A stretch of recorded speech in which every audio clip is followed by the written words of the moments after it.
Just a quick iPhone update. This is why you don't ever throw anything out. I pulled the windscreen out, I pulled the dash out, I removed what was left of the left-hand mirror and bent the mirror support bracket that sits in behind here, up in here. I bent that back as best I could. It's still not 100% right. The fairing's obviously completely knackered. I had that second-hand mirror that was on this bike when I first bought it, the one that was damaged. So I've just reinstalled that. So now at least it's not looking as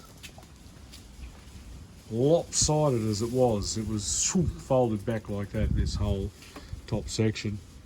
So yeah, I've just picked it up today.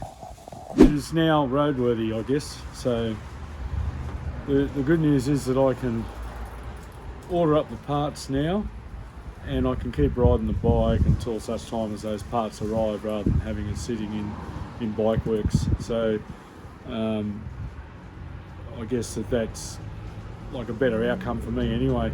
I can just continue to ride it. I find it really hard to look at when it's damaged like that. I don't know how weird you guys get, but I get real weird. But it is what it is, and I'll order up the parts and I can keep riding it until they arrive, which is good. Thanks for watching. Don't forget to like, subscribe and comment, and I will catch you next time at Andy's Motorcycle Obsessions. Bye for now.